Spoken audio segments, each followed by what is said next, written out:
The former Prime Minister has declared earnings of almost £5 million since stepping down from Downing Street in speeches and book deals. Let's talk about it in more detail. Andrew Gimson has written about Boris and he's with us now. Good morning. Good morning. Did you know that about Tourniquets?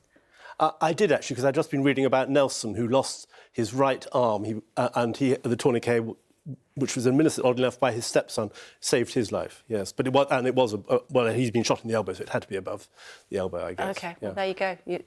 Obviously, but I wouldn't have spotted it. The Princess didn't know that. I wonder if Boris Johnson would have spotted it. He's a very clever man, to the extent that he's earned almost £5 million already since he left Downing Street. He's not very good on medical things, I think. No. He's earning a lot of money, though. He's smart. Yes, some of it's an advance. I mean, an advance for speeches and an advance for book. But yes, I think I'm rather worried that the other MPs are earning so little. I mean, they're not giving him any kind of competition. We should have some real top earners in Parliament. I mean, very gifted people who can earn lots of money in other fields as well as politics. Do you think he's a gifted person? Yeah, he palpably is. He's a very gifted speaker, and he's been doing that very successfully since about the age of 16. He's practised, actually. Should he be giving the sort of speeches that he's giving for money, or should he be doing it in the House of Commons? Well, he should do both. But I see no objection. Although I watched the one he gave to the Soft Power Summit, it seemed to go down very badly with the audience. I wasn't actually in the audience. They didn't laugh or clap or cheer at all, because I think they were all Remainers, and he was talking about leave and liberty and freedom. And people who have time to go to that kind of conference, maybe they don't have a tremendous instinct for liberty and freedom. Yeah, but it was about the Northern Ireland Protocol. Yes, it was. He said some important stuff, yes. Maybe he should have been doing that in the House of Commons.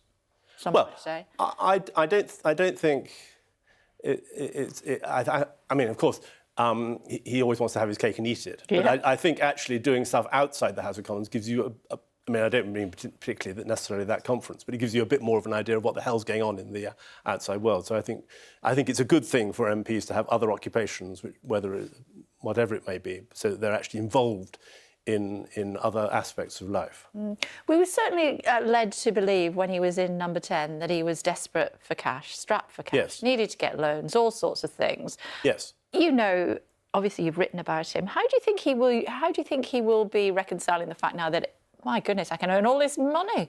Well, it enables him to harbour the ambition of becoming Prime Minister again, because then he'll have hay in the barn, as one of his supporters put it.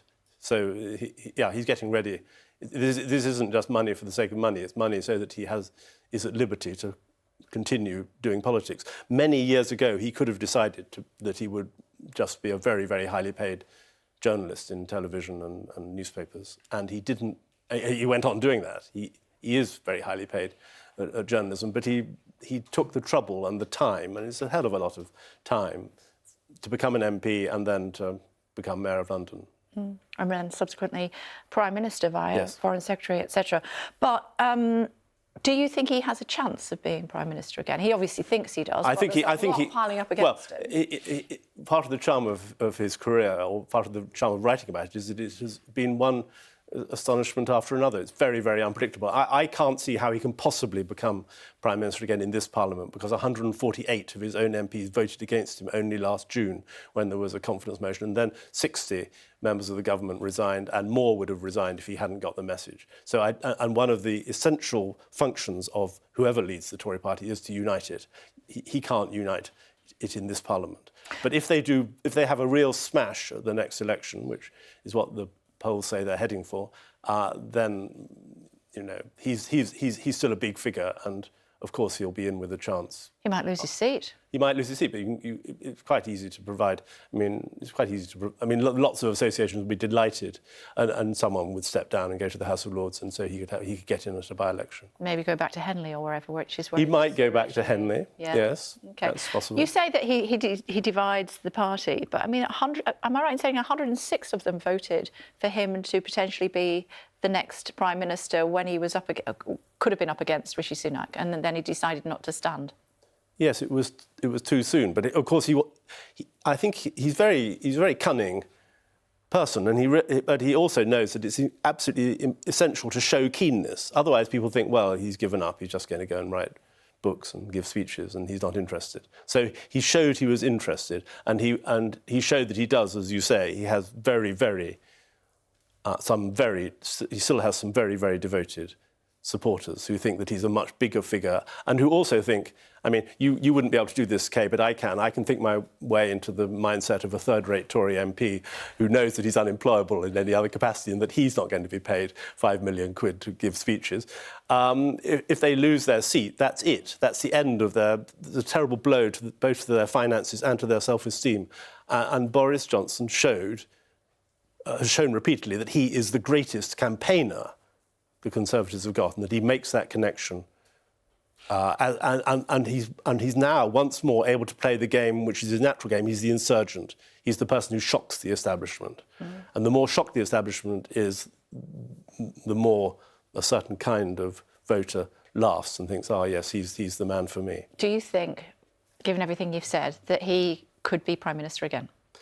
He could be, yes. Do you think he will be? I would say there's about a 2 in 5 chance, I would say. That's higher than 40% chance. Yes. Yeah. But that's a complete guess. And actually, I should add that I am always wrong. Which